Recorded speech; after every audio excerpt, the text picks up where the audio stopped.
Hi, welcome back to EducateTube.com. My name is Sipsky, your host. In this video, I want to talk about camera apps. Now, if you decide to film everything yourself and you want to control it remotely, you definitely need a camera apps. I have three systems right now I'm going to go through: the Panasonic system, the Fuji film system, and the Sony system as well. But I have to say the Panasonic system is the best if you're deciding to record your video remotely. I think the app is very matured and it's very professional compared to the other two. I'll show you in this video why this is so. Let's get started.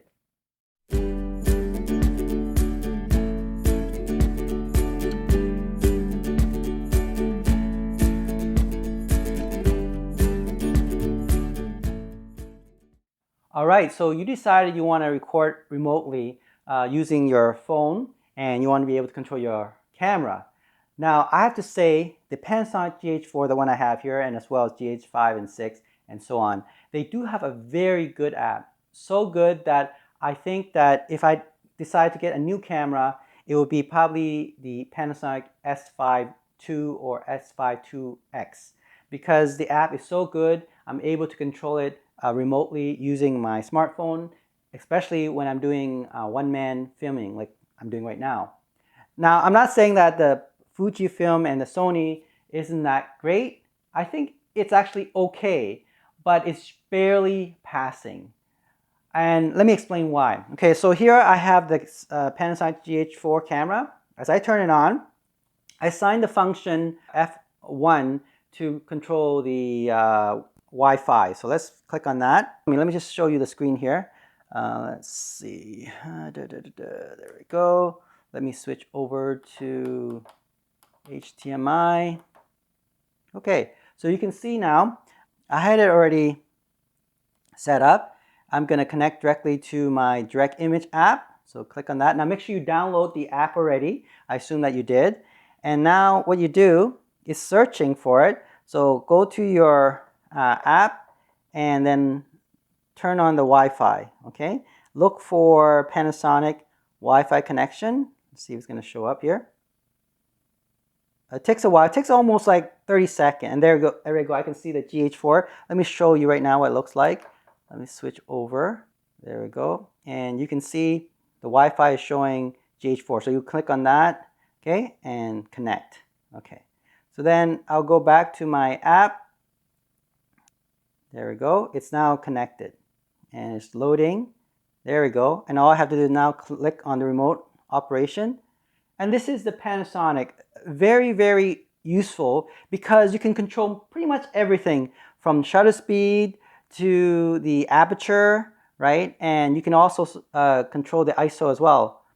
In addition, you can also, and this is probably the best part, is that if I set it to manual focus, and all I have to do now is just tap on my screen, right? And I could do that on the camera, or if you control remotely, look at this. I can actually tap on the phone and it will be focused. Okay, so in other words, I control my focusing through my smartphone. That is awesome. I don't know why Sony or the Fuji film system doesn't do that. This is so useful because you'll nail in the focus just like that instantly.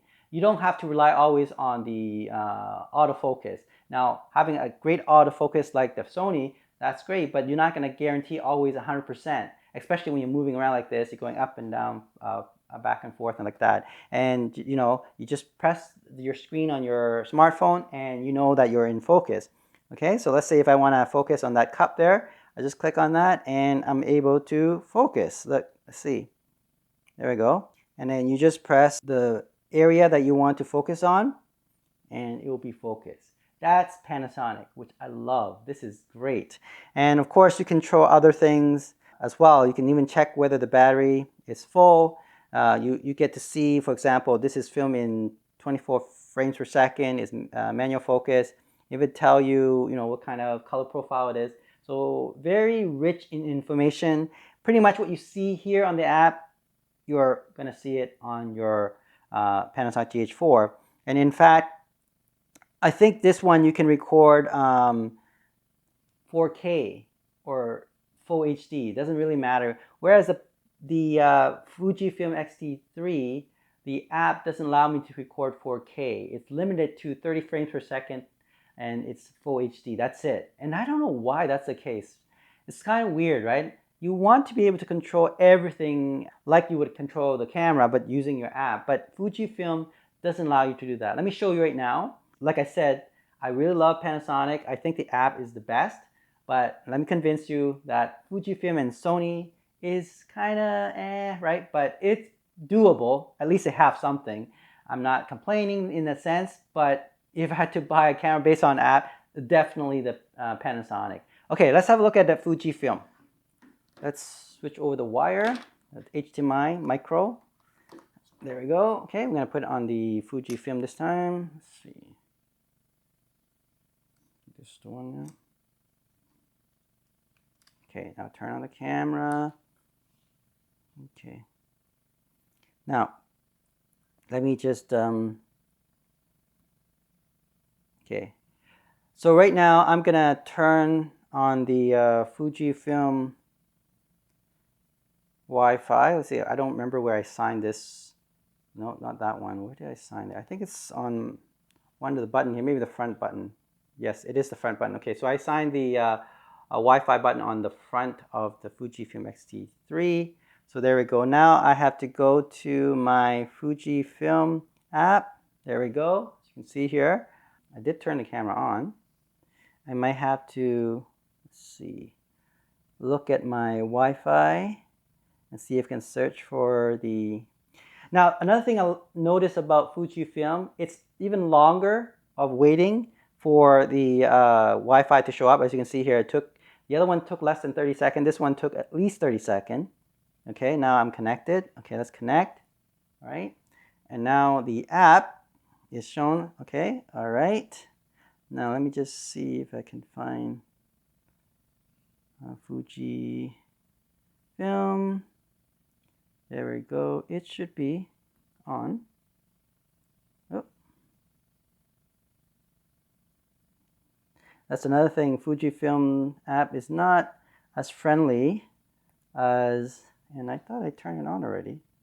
It's taking time. I don't know what it is with Fujifilm. It is definitely not very friendly compared to Panasonic, I can tell you right now. There we go. This is the third time trying this. It says it's connected, but I don't see the app turning on. All right, so now I figure out what's wrong with connecting to my phone. Can you believe it? They want me to turn on my GPS location. Don't know why. Why do I need to do that? Not sure. It's not their business to know where I'm located. But okay, so I need to turn that on. Okay. And now, crazy or what, huh? That's probably where people are very frustrated with Fujifilm. Why do you need to have a GPS location in order to turn this thing on? Fujifilm, you need to work on your app. This is really bad.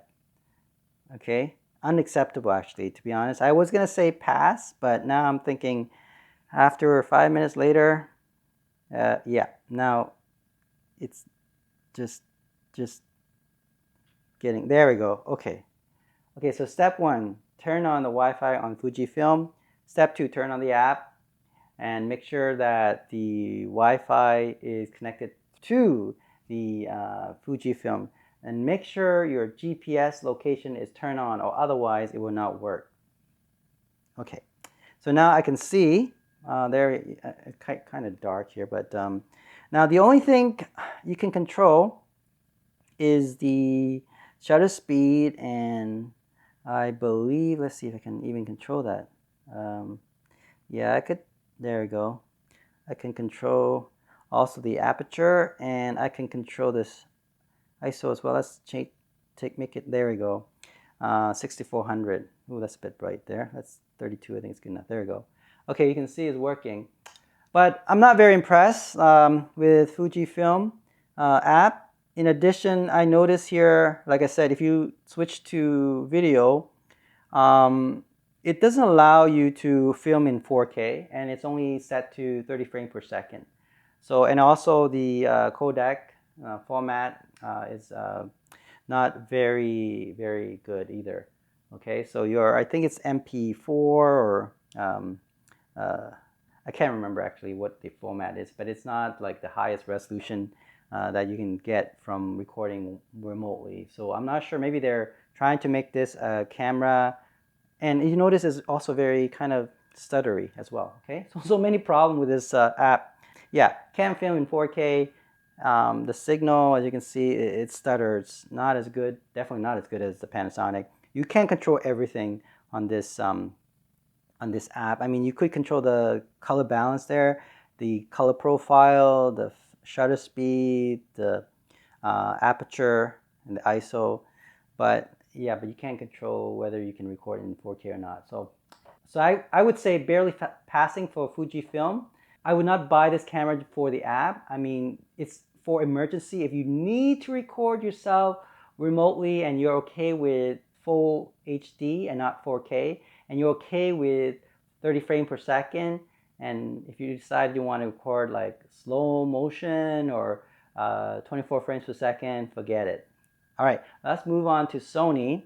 Hopefully Sony is better than Fujifilm for this. All right, now let's try Sony A7R3. I hope it's better than the Fuji film because I'm kind of disappointed with Fujifilm. Let's see how Sony does. Okay, so let's turn on the, see, okay, so for the, I didn't assign the button for Sony, so I have to go to the menu, I guess. Okay, let's see, control with smartphone, yep, connection, okay. All right, let's see if I have the app for that. Let's see how good this thing is, all right? We'll see. Let's see if I can see. There we go. Connect.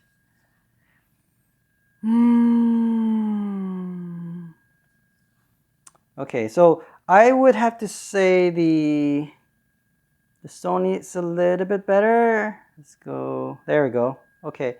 Yeah, so Sony is better, but let's see, what can I do? I control the shutter speed. Yeah, I can control. I think I can control the. Yeah, I can control the aperture. I can control the ISO, just like the Fujifilm. But I think the connection is a bit better than Fujifilm. Fujifilm, you have to turn on your location GPS, whereas this one, it doesn't need to be done. Maybe I did something wrong regarding the Fujifilm, but it seems like they request that I turn on my location in order to get it to work the app. Right? But this one doesn't require that. But then again, I just turn it on. Let me see if I turn the location off, what would happen here. You know, so Panasonic doesn't require me to do that. Okay, let's start over again and see what happened here. Okay, so let's see. There we go. Start. See, what's asking me for location. Okay. Anyway, so yeah, so you don't need to, for Sony system, you don't need to turn on your GPS. Now, what else can I control? Okay, I can control. Okay, that's good news. I can control the recording mode. Like I can make it 50 megabits per second, 24 frames per second, or 100 megabits per second, 120 frames per second. Okay.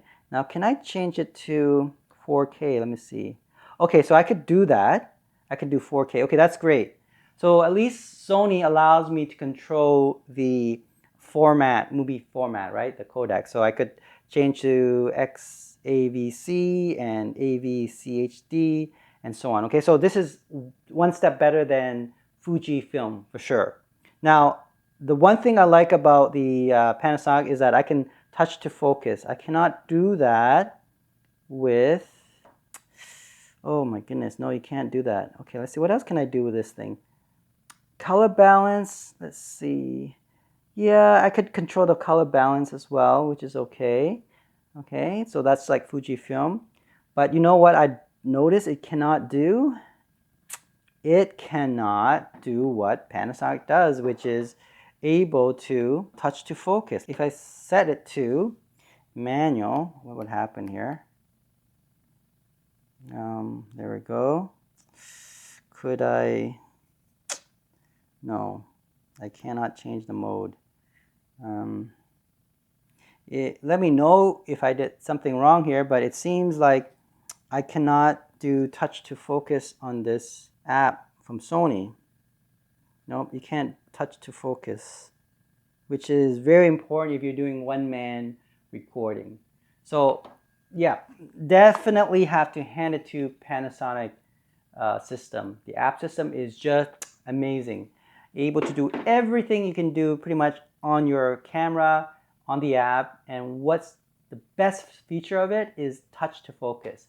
So, people complain that Panasonic doesn't have a good autofocus system, but if you are able to touch to focus on your smartphone, it is going to be guaranteed that you're going to have a focusing subject that you are filming. So it doesn't really matter if you have autofocus or not, because if I'm sitting like this, talking, like a talking head, right? I touch to focus, my face will always be in focus. And then if I decided to, let's say, take an item here, and I just have to bring the cursor to that item and touch the focus, and then that will be recorded.